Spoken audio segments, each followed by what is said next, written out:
Silence had never felt so heavy. 3,000 delegates from 47 species filled the grand assembly of Station Aurelius. They had come from worlds of crystal oceans and floating cities, from planets where the sun never set and moons where life grew in eternal twilight. For 12,000 years, they had known only peace. The Galactic Concord had built something beautiful. Now that beauty was dying. The holographic displays showed the destruction. Tessara Prime, once home to 8 billion souls, was nothing but ash and bone. The Meltari colonies had been consumed. The Kathrani battle fleet, the pride of the Concord, had lasted exactly 4 hours against the Vrail Dominion. Speaker Holovan stood at the central podium. The ancient Melthari's translucent skin flickered with colors of grief and fear. His voice carried across the vast chamber. The Vrail have delivered their terms, he said. Each species will surrender 40% of their population for processing. Those who refuse will be harvested completely. We have 3 days to respond. The chamber erupted. Delegates screamed in their native tongues. Some wept. Others argued that submission was better than extinction.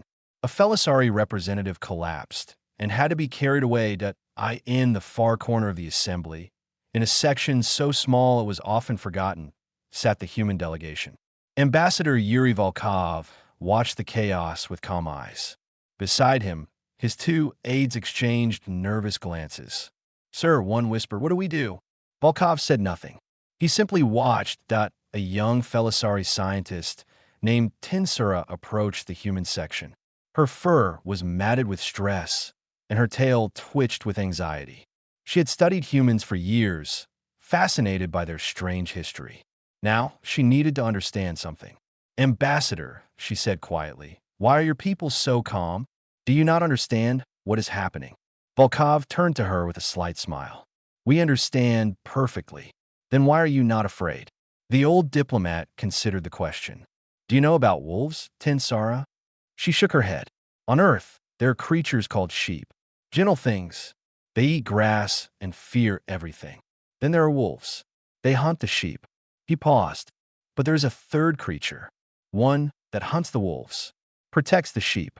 Not because it has to, but because it chooses to." Tinsara's ears flattened. "What creature is that?" Volkov's smile faded. "Umans."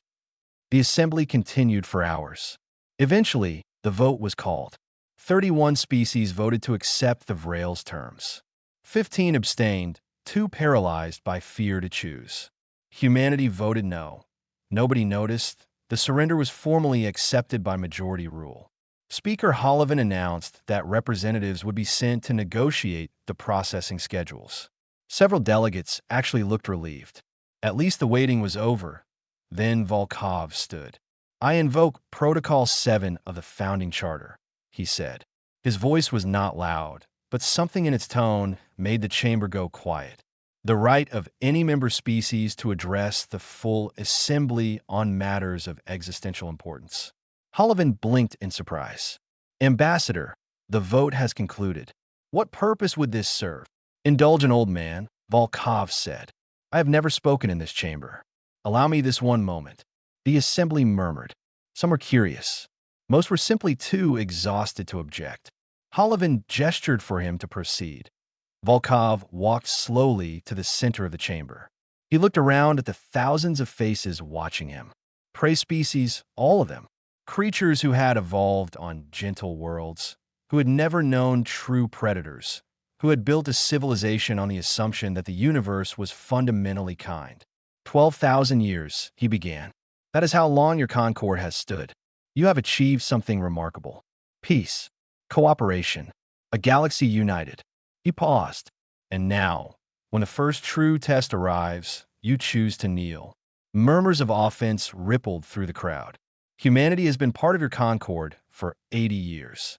In that time, you have ignored us, dismissed us, called our world a death trap, and our species barely civilized. Volkov's voice hardened. Perhaps you were right. Perhaps we are different from you, because we will not kneel. He turned to face Speaker Holovan directly. The United Earth government formally withdraws from the Galactic Concord, effective immediately. We reject your surrender. We reject the Vrail's terms, and we will fight alone if we must. Stunned silence, then laughter. A Kathrani delegate actually laughed out loud. Fight? With what? You have less than 200 ships. The Vrail have destroyed armadas of thousands. Volkov nodded. Yes, we will probably die. His eyes swept the chamber one final time. But we will die standing. And when the Vrail come for you, when your 40% is processed and they return for the rest, perhaps you will remember that one species refused to accept their price. He walked out of the chamber without looking back, in orbit above a forgotten human colony. Admiral Dara Okonkwo received a coded transmission. She read the message twice, then closed her eyes. Her daughter had died at Tessera, buying time for civilian transports to escape. She had been 24 years old. Okonkwo opened her eyes. They were hard as iron. All ships, she said into the fleet-wide channel. Battle stations. We're going hunting. 194 vessels powered up their engines and turned toward the darkness. They knew they were not coming back. They went anyway. Tensara had not slept in 30 hours. Her research laboratory was buried in data. Screens covered every wall, each one displaying fragments of human history. She had spent years collecting this information, treating it as an academic curiosity. Now, she understood she had been looking at a warning. The images scrolled past. Soldiers freezing in snow at a place called Stalingrad, refusing to retreat even as their friends died around them. Warriors blocking a narrow pass called Thermopylae, knowing they would never leave alive. Prisoners in a city called Warsaw rising against their captors with stolen guns and homemade bombs, fighting not because they could win, but because dying on their feet was better than living on their knees. Her paws trembled as she compiled the files. The Concord had classified humanity as a minor species from a dangerous world. They had never bothered to truly study them. That had been a mistake. Far from Station Aurelius, the human fleet moved through the darkness of space. 194 ships, most of them small, all of them old. They were heading toward a force of over 8,000 Vrail vessels. Admiral Dara Okonkwo sat in her command chair aboard the UES Consequence. Her left arm was wrapped in bandages from an old injury that had never fully healed. Her gray hair was cut short, practical. Her eyes carried the weight of 62 years, the last two spent watching everything she loved burn. Commander Brenna Ashford approached her. The younger woman was 38, fierce, loyal to a fault. She had served under Okonkwo for 15 years. Admiral, Ashford said quietly, the crew is asking questions. They deserve answers. Okonkwo stood and activated the ship-wide broadcast. Her voice reached every vessel in the fleet. This is Admiral Okonkwo. I will not lie to you. We are probably going to die. Silence across 194 ships. The Vrail outnumber us 40-1. Their ships are larger, stronger, and they heal themselves in battle. By every reasonable calculation, we cannot win. She paused. I am not asking you to believe we will survive. I am asking you to believe that our deaths will matter. She thought of her daughter, Amara, 24 years old, a pilot on a small escort ship. She had stayed behind at Tessera to cover the evacuation transports, knowing the Vrail would catch her. The last transmission they received was her voice, calm and steady, reporting that 3 civilian ships had made it to safety. Then static. Every minute we fight, Okonkwo continued, is a minute the evacuation ships have to run. Every Vrail ship we destroy is one that will not hunt our families. And maybe, just maybe, our sacrifice will teach the galaxy something it has forgotten. Ashford listened with tears in her eyes. The Concord chose to kneel. We choose to stand. That is the human way. That has always been the human way. Okonkwo's voice hardened. We do not fight because we think we will win. We fight because some things are worth dying for. Today, we prove that to the universe. She ended the broadcast. Across the fleet, no one requested transfer. No one asked to turn back. They had known what they were signing up for, that on Station Aurelius. Tensera burst into Speaker Hollivan's private chambers. The old Meltari looked up in surprise as the young scientist dumped a data pad on his desk. You need to see this, she said. Hollivan frowned. I am preparing for the surrender negotiations. Whatever this is, it can wait. No, it cannot. Tensara's tail lashed with urgency. I have spent 6 years studying humans. I thought they were just survivors from a harsh world. I was wrong. There's something else entirely. She activated the datapad. Images filled the room. Humans fighting in mud and blood and fire, against odds that should have broken them. They have a concept, Tensara said, that does not exist in any Concord language. They call a last stand. It means fighting when you know you will die. Not to win, but to make your death cost the enemy as much as possible. Hollivin stared at the images. This is madness. Perhaps, but look at the results. She pulled up more data. Again and again, throughout their history, small groups of humans have held off vastly superior forces. Not because they were stronger, because they simply refused to accept defeat. The old Meltari was quiet for a long moment. Why are you showing me this? Because right now, 194 human ships are flying toward 8,000 Vrail vessels. And I do not think they're going there to die quietly. Tensara's voice dropped. I think they're going to show us what we have forgotten. And what is that? That there are things worse than death. She met his eyes, like living as cowards while others die for us. Hollivin looked away. He had no answer. Across the vast emptiness of space, the human fleet dropped out of hyperspace at the edge of Vrail territory. Okonkwo studied the sensor readings. 8,000 ships, maybe more. Biological vessels that pulsed with alien life, commanded by a hive mind that had consumed civilizations for 10,000 years. She opened a communication channel. This is Admiral Dura Okonkwo of the United Earth Navy. The Galactic Concord has surrendered to you. Humanity has not. She leaned forward. We have heard your ultimatum. Now hear ours. Leave this galaxy, or we will make you pay for every inch of it in blood. You have 1 hour. She cut the transmission and waited. Beside her, Ashford allowed herself a small, grim smile. Think they'll listen? No, Okonkwo said. But I wanted them to know we are not afraid. The hour began to count down. The hour ended without a reply. Prime Harvester Ulick, the ancient consciousness that commanded the Vrail Dominion, had processed the human transmission with something close to amusement. 194 vessels against 8,000. The mathematics were absolute. This was not a battle. It was a processing delay. Then the humans attacked. They came in fast, weapons firing before they were even in optimal range. The first wave of 30 ships struck the Vrail front line like a hammer. Ulick expected them to break formation when the return fire started. They did not. The UES Relentless took a direct hit that tore through its engine section. Instead of retreating, the crippled ship accelerated directly into a Vrail carrier. The explosion destroyed both vessels that Ulick's distributed consciousness flickered with confusion. That was not tactical behavior. That was waste. But then it happened again. And again. Human ships with failing life support used their last minutes to ram enemy vessels. Crews who could have ejected to escape pods instead overloaded their reactors. In the first hour, the humans lost 34 ships. They destroyed 127 Vrail vessels. Across the galaxy, the battle feeds broadcast to every screen on every world. The Concord had expected to watch a quick slaughter. Instead, they witnessed something they could not understand on Station Aurelius. Tensor narrated for the delegates who had gathered to watch.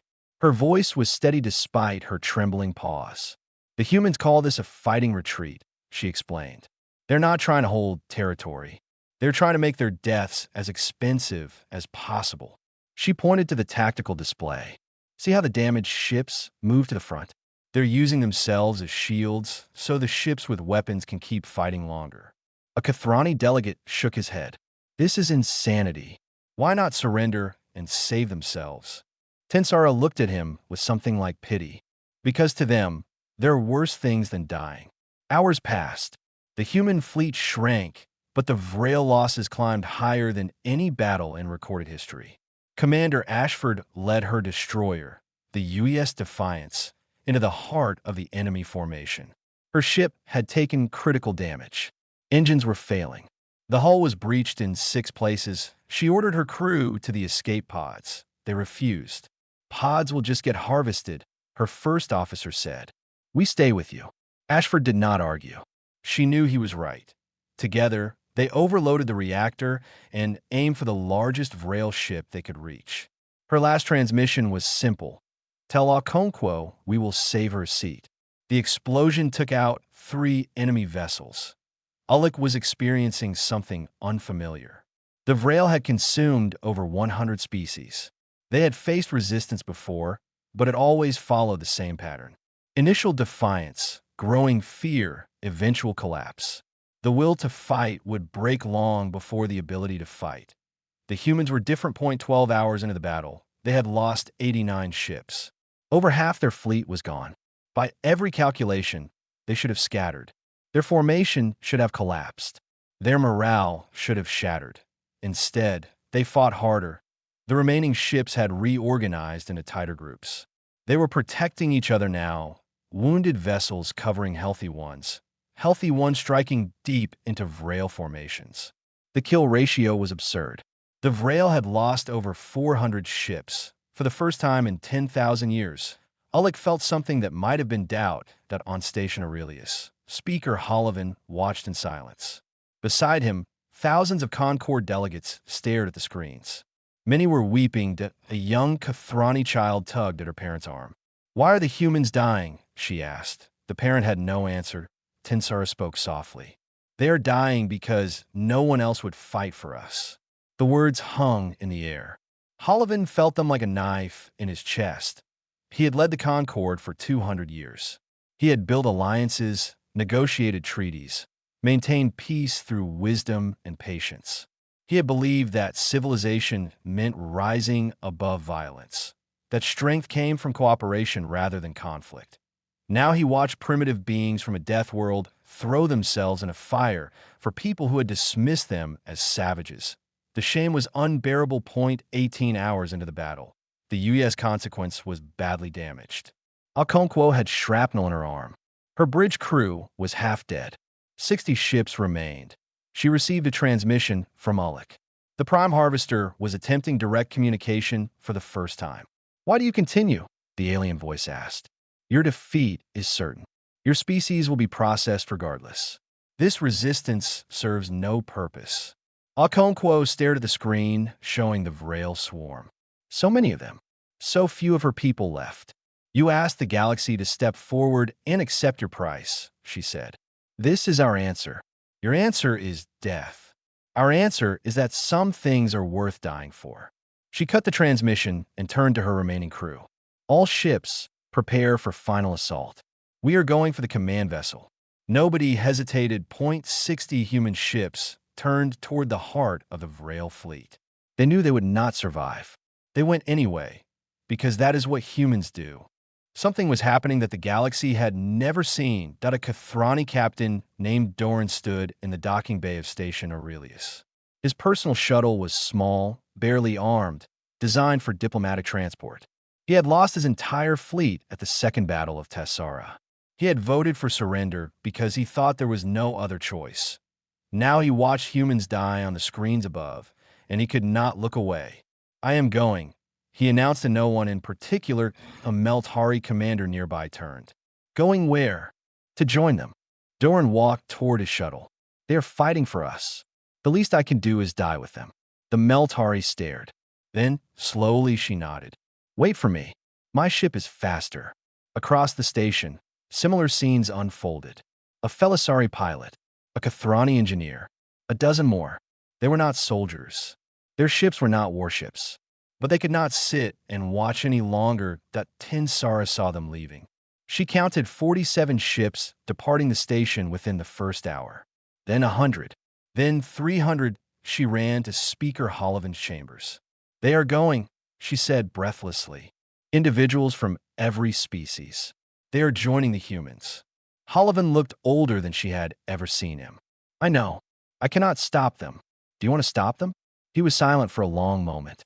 "No," he finally admitted. "I do not." At the battle, 20 hours had passed.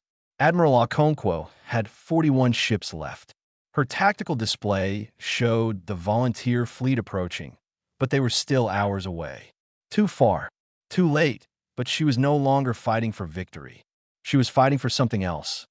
Ullek made contact again. The Prime Harvester's voice carried something new, frustration. "You are dying for nothing," it said. "Even if you damage us, we will heal. We will return. Your sacrifice is meaningless." Okonkwo laughed. It was not a happy sound. "You still do not understand," she said. "We are not fighting to beat you. We are fighting to teach." "Teach what?" "That the price you ask is too high. That some species will not pay it."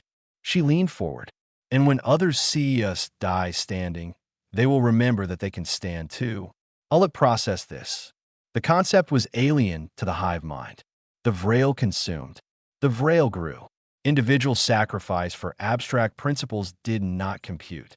"We will offer you terms," Ullek said unexpectedly. "Surrender now, and your species will be absorbed intact. You will join the collective as a privileged class. Your knowledge will be preserved. Your consciousness will continue. Inside your hive mind, as slaves, as part of something greater." Okonkwo thought about it for exactly 1 second. "No." She cut the transmission and turned to her crew. "Target their command vessel. Everything we have." The remaining human ships formed up. Damaged vessels moved to the front to absorb fire. Those with working weapons pushed forward behind them. On Station Aurelius, Ambassador Volkov watched the volunteer fleet depart. He had not slept in days. His old bones ached, but he felt something he had not felt in decades. Hope that he contacted Speaker Hollowin directly. "You need to make a choice," Volkov said. "The Concord voted to surrender, but individuals are choosing to fight. You can order station security to stop them, or you can let them go."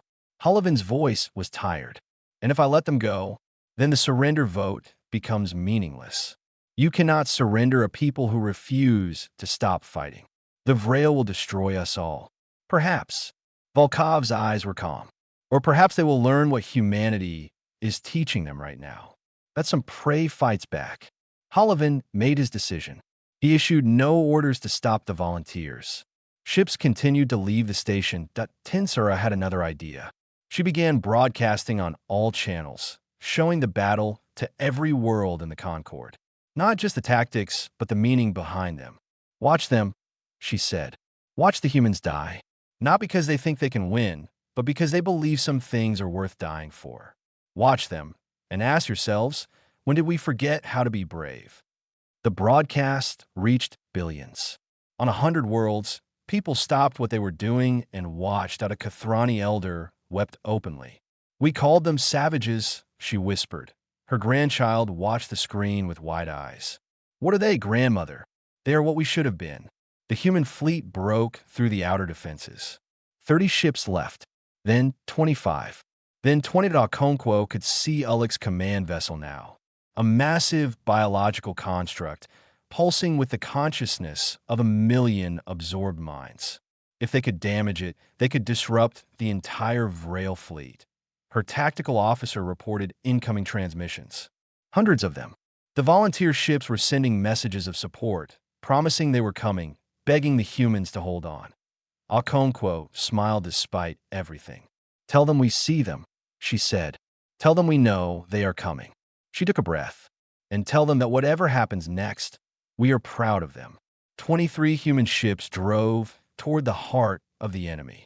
Behind them, thousands of volunteers raced through space, desperate to arrive in time. They would not make it, but they were trying, and that mattered more than anything. Ullek's command vessel filled Okonkwo's view screen like a mountain made of flesh. 23 human ships remained. All of them were damaged. Some were barely holding together. But they had reached the heart of the Vrail fleet, and they were not stopping. "Boarding teams ready," her first officer reported. Okonkwo nodded. Human Marines had volunteered for this mission knowing they would not survive. They were not trying to capture the enemy vessel. They were carrying explosives. "Launch all teams," she ordered. Dozens of small assault craft detached from the human ships and raced toward the massive bioship.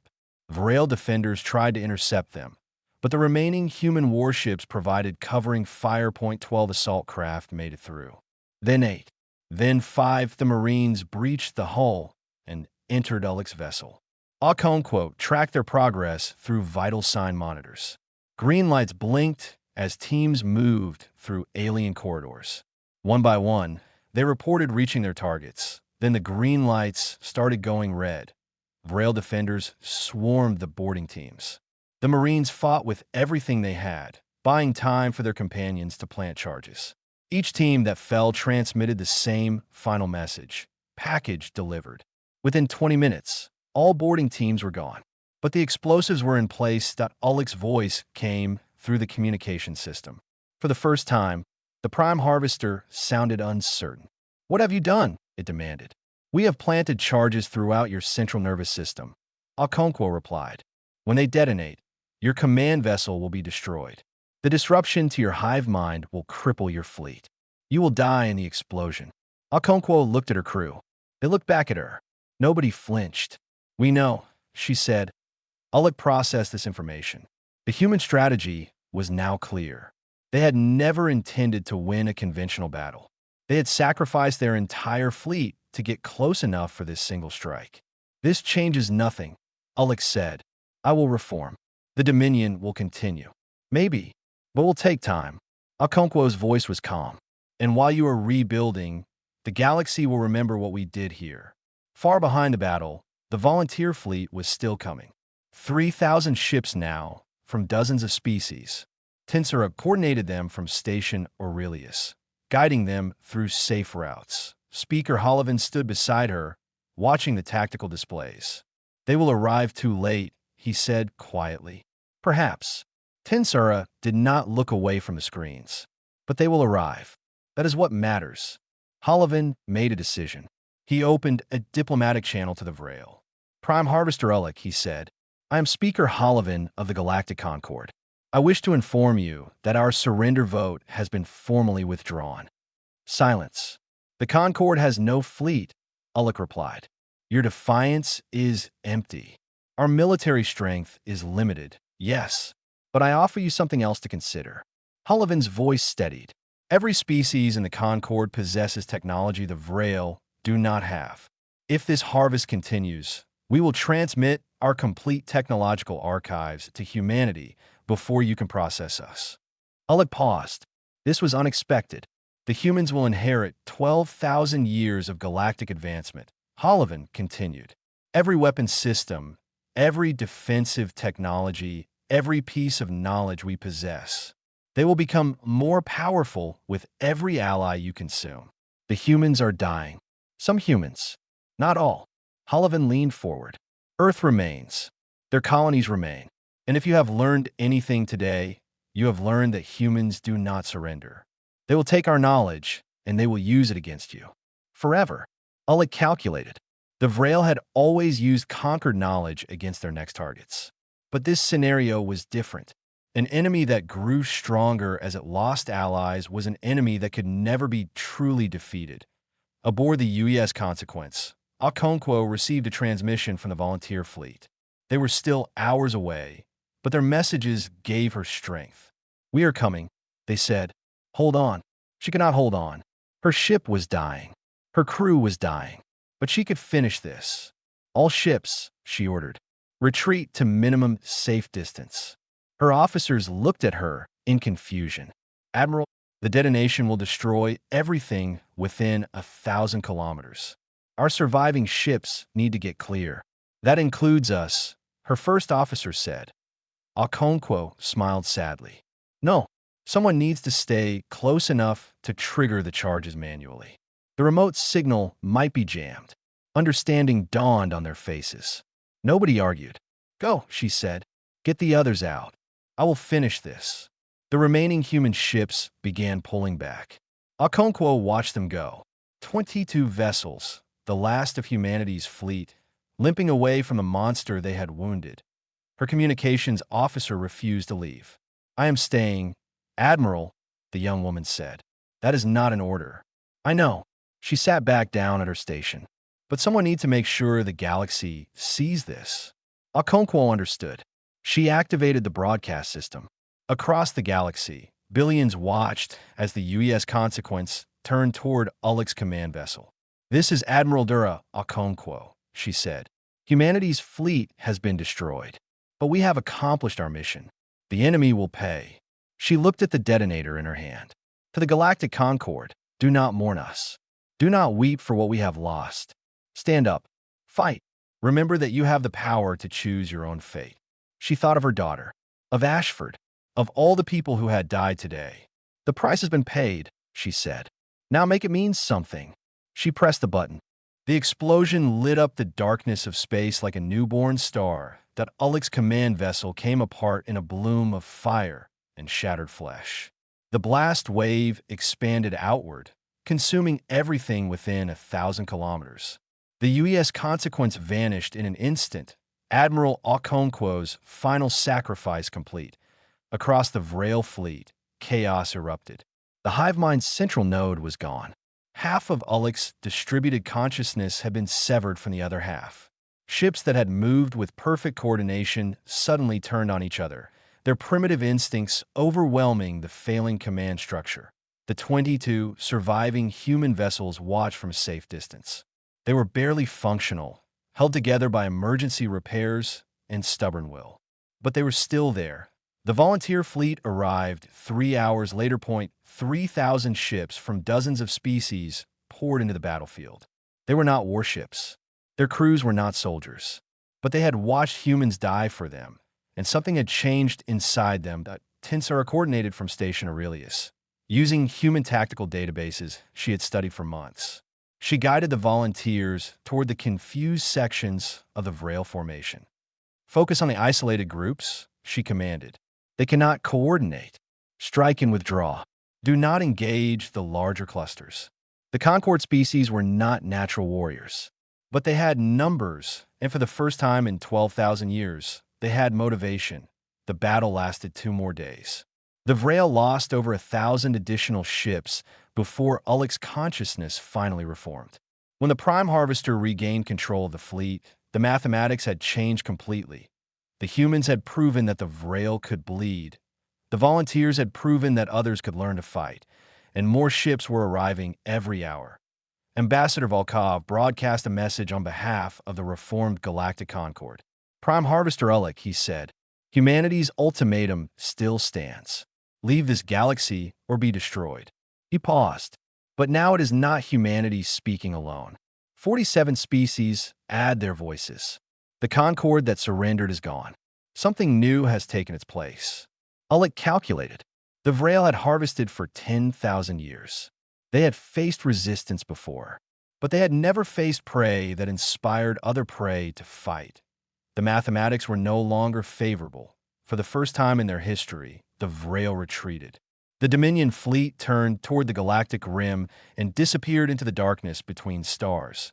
They would return someday. Everyone knew that. But not today. 1 year later, a memorial was built in the space where the human fleet made its final stand. 194 beacons floated in perfect formation, each one representing a human ship. At the center, a larger beacon marked the place where the UES Consequence had died. Ships passing through the region received an automated message. Here fell the defenders of freedom. 194 vessels against 8,000. They did not fight to win. They fought to show the galaxy that some things are worth dying for. Remember them. Honor them. Be worthy of their sacrifice. Tensora became the first non-human admitted to Earth's military academy.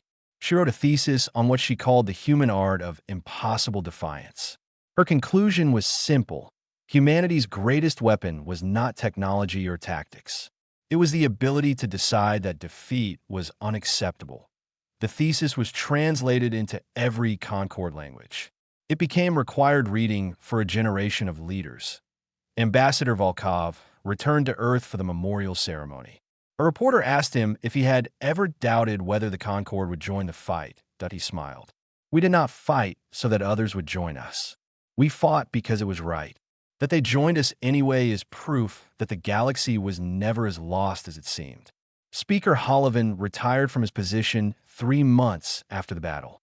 His last act was establishing the Okonkwo Accords, a new defense treaty that bound the Concord species together not through peace alone, but through shared commitment to resist tyranny. On Earth, a young girl sat with her grandmother, looking up at the night sky.